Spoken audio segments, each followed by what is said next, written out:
Ben Shapiro, as ever, knocks it out the park when explaining the corrosive influence of Tucker Carlson on the American conservative right. Here he is on the Trigonometry podcast with Konstantin, Kisin and Francis Foster. Really excellent stuff. We'll put the link to the full thing if you want to watch it.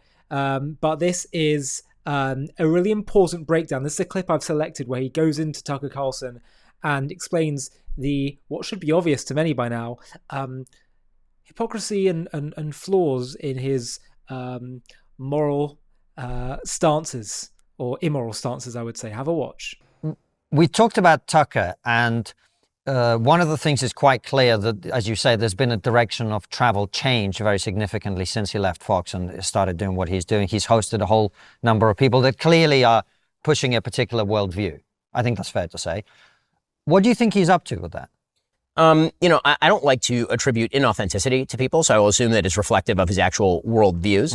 I think that, just looking at the guests that he's had and sort of the views that he has laundered, because that seems to be his mode of doing business, is that he very rarely says the thing that he wants to say out loud. A few times he will. Like, for example, in the Fuentes interview, he'll say that Christian Zionists have a brain disease, right? That's him actually saying the thing that he thinks, then sort of trying later to half buy it back as he realized he crossed a politically inconvenient line for him. I mean, all people I know personally who I've seen be seized by this brain virus, and they're not Jewish.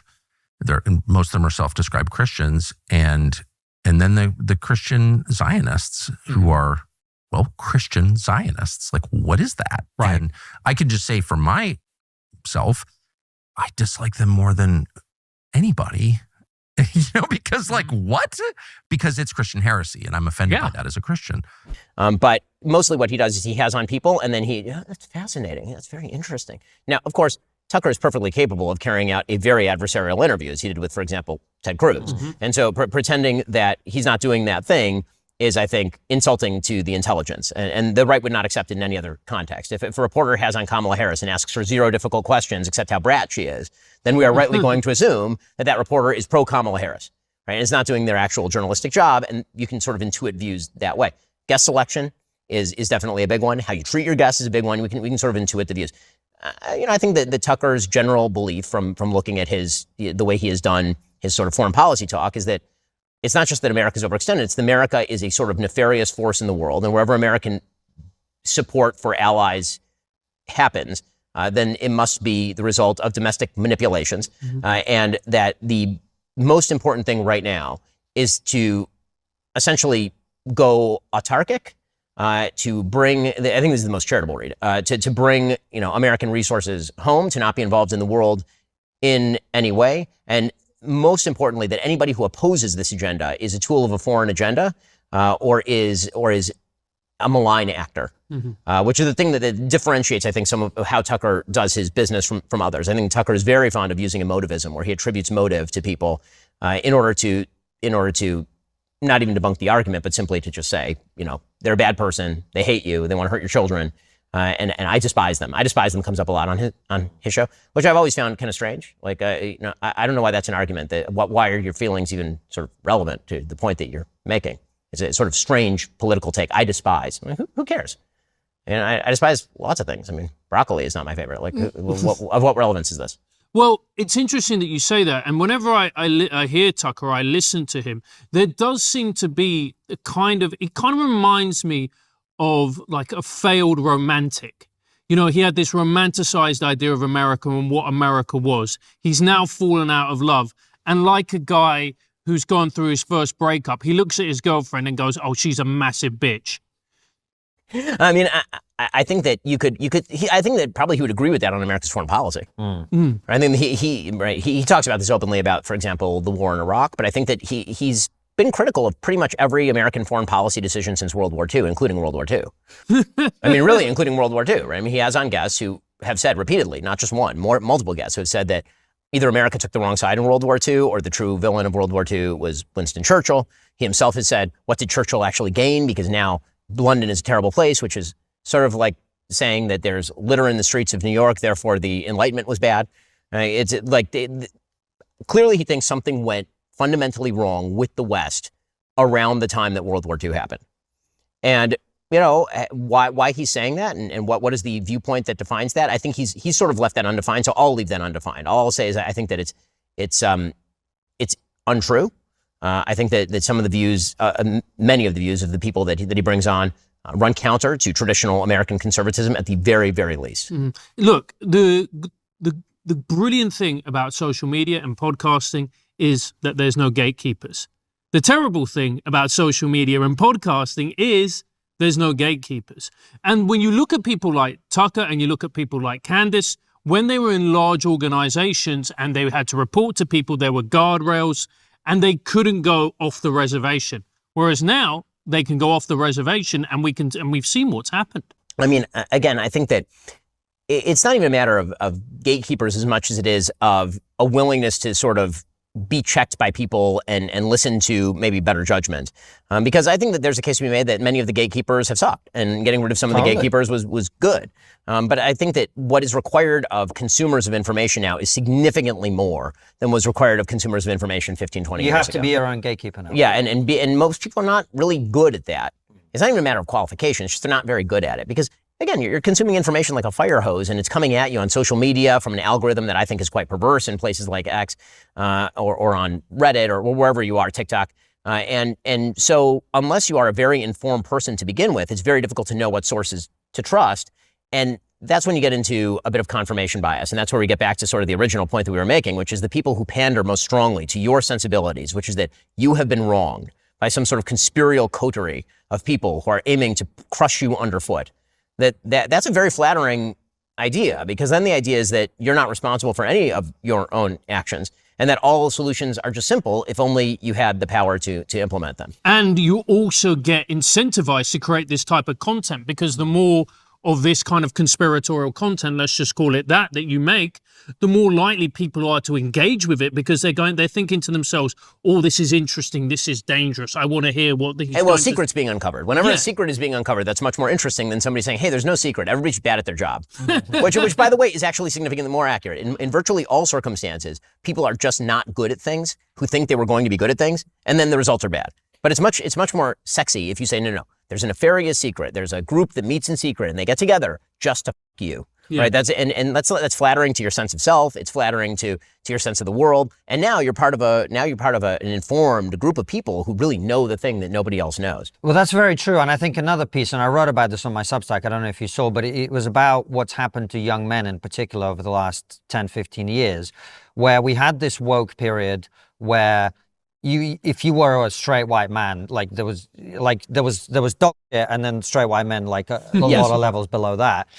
And particularly for a generation who neither created a system where men may have had some advantage or white people may have had some advantage, nor benefited from that. If you were a 15-year-old Zoomer, you were being told the future's female, all men are trash, etc., while actually your life outcomes and the education system, which was overwhelmingly not favorable to people like you that you were going through, you can kind of see why they're angry and resentful. I mean, I totally agree why they're angry and resentful. And this, again, gets back to a point. Diagnosis is easy. Prognosis and cure is hard. Yeah. And so I totally agree that the sort of wokeism of the past 20 years has created, for example, the Fuentes movement. I mean, I talked about that openly on the show on Monday and in the piece that I wrote for the Wall Street Journal, is that basically the sort of woke left idea that white Christian men in particular were the scourge of the earth and thus had to be extirpated from public life, or at least disadvantaged in public life by the sort of Ibram X. Kendi.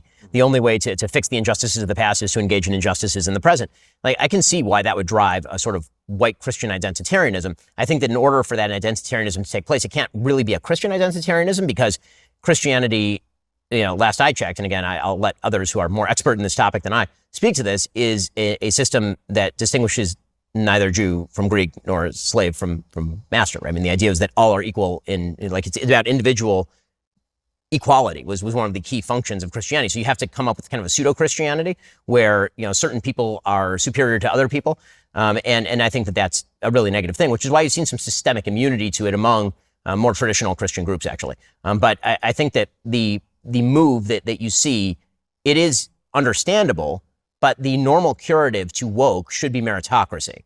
And that's a hard argument to make these days. Right? I mean, again, because meritocracy has an inherent suggestion, which is if you don't succeed, maybe it's at least partially or largely your fault. And that's a very hard sell to people. That's a very hard sell. Do you think maybe, I don't know if I believe this, I'm doing a Tucker here, but do you think that this might actually be quite a healthy thing for the right, actually, in that you had a kind of anti-woke coalition that included a lot of people that maybe didn't really know what it was for? And what's being negotiated now is, what does it mean to be on the right? What does it mean particularly to be a conservative? And what are the principles that you guys actually stand for? And which are the principles that can't be included in that coalition? Yeah, I mean, I think that the conversation has been ongoing as long as I've been alive, right? I mean, these are battles that were had between traditional conservatives or neocons and realists and isolationists. I mean, these are ongoing battles all the time. But I think that what is fascinating about the current moment is that typically, movements tend to follow leaders. If there's a conservative movement, it turned into a Trump movement. President Trump is non-ideological. President Trump contains multitudes.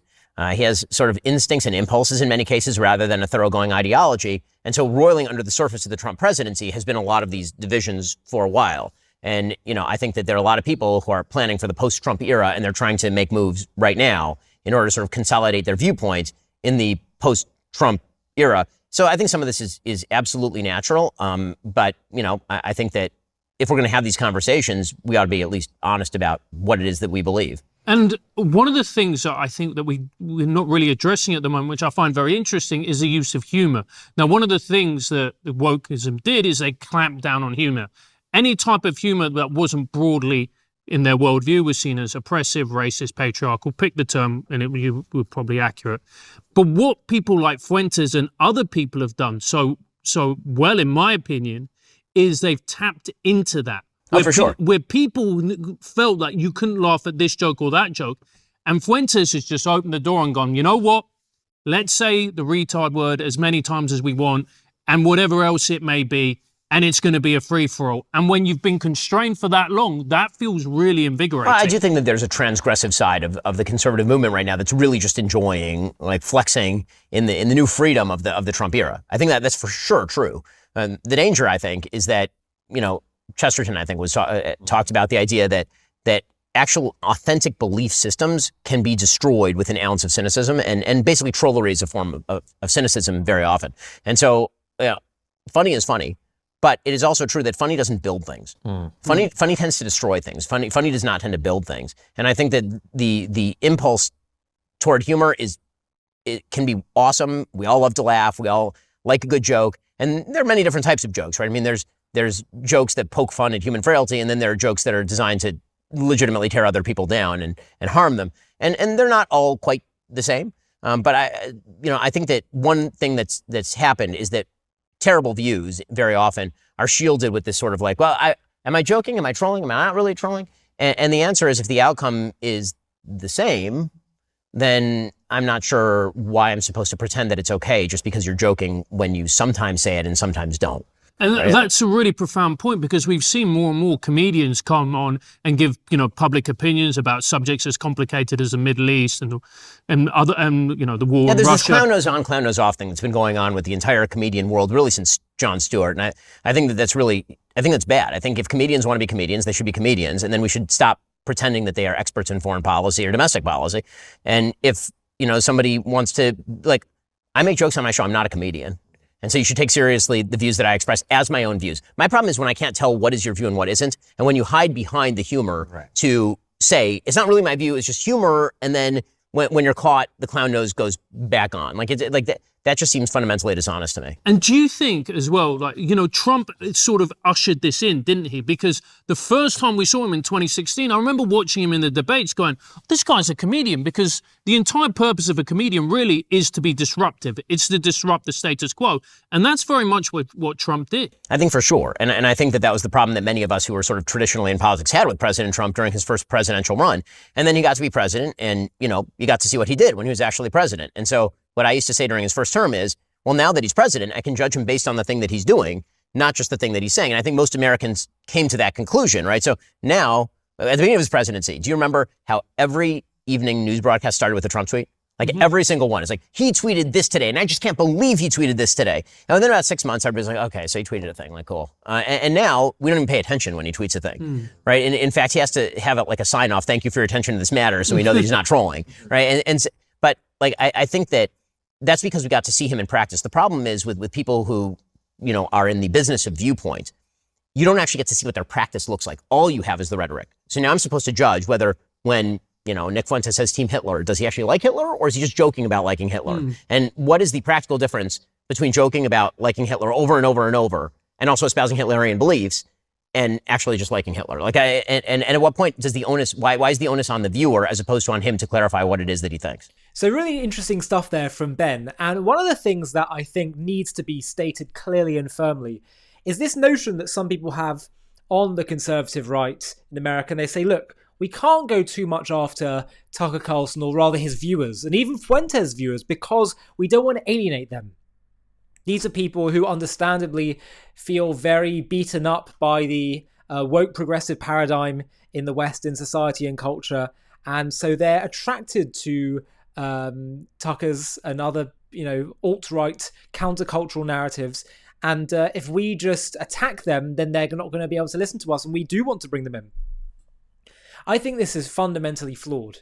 It is, I was actually listening to Ben Shapiro talking on the Megyn Kelly show live, and he said he understands influence a bit like the Laffer curve.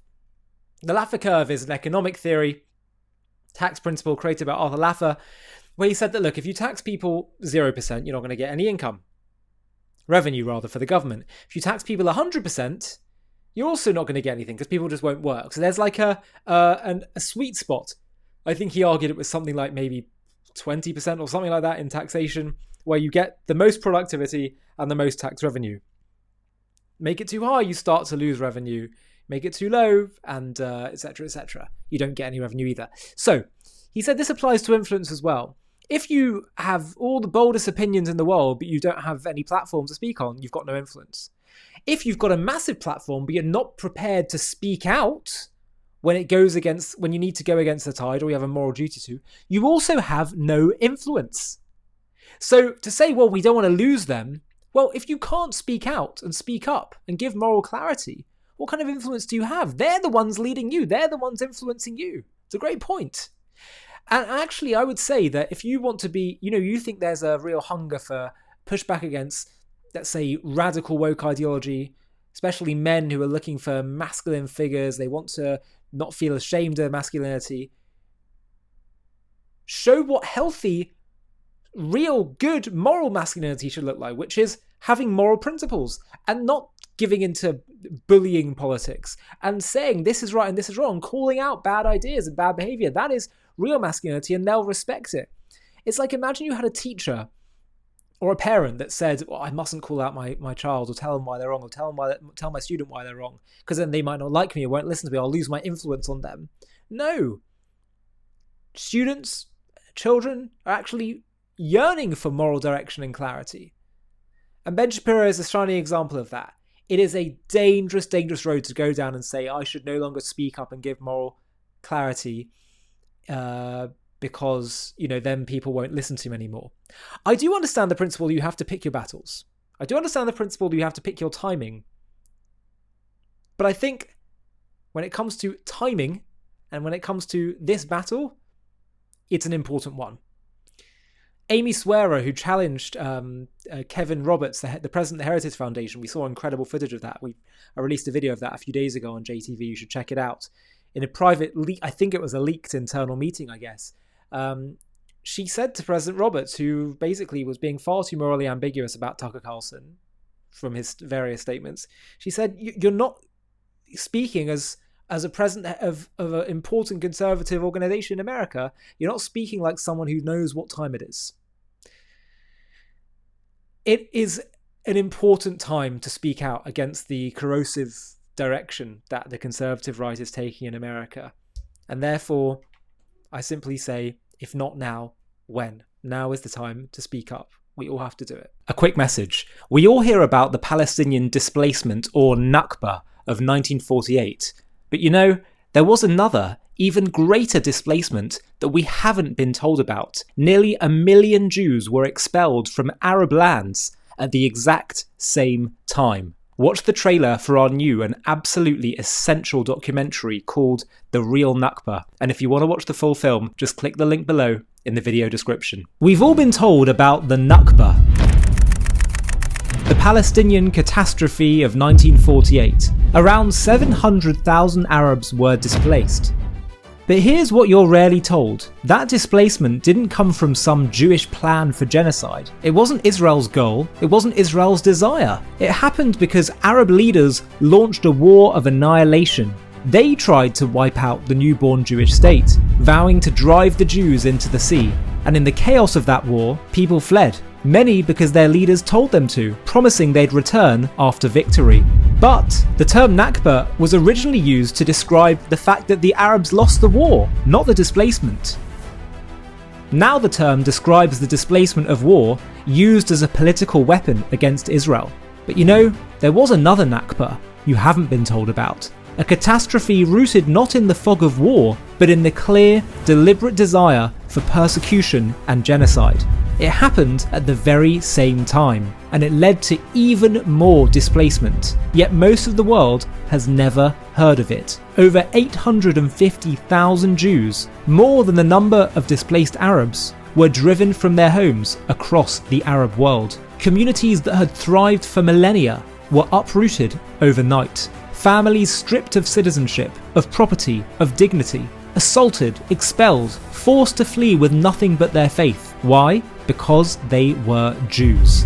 Because Israel dared to exist. Because the Arab League openly orchestrated it, drafting plans in 1947 to freeze Jewish bank accounts, seize property, and intern Jews as enemy nationals. This is the real Nakba, a catastrophe born of pure anti-Semitism. In this JTV documentary, we'll journey country by country, from Baghdad to Cairo, from Sana'a to Tripoli, uncovering buried truths and survivor voices. And no, this isn't a tale of victimhood, it's a saga of endurance, courage, and triumph. Because the Jewish people didn't just survive this Nakba, we rebuilt, we came home. In Israel, our phoenix soared from the ashes. So buckle up and let's dive in. To watch this JTV Plus documentary and access much more premium content, click on the link in the video description.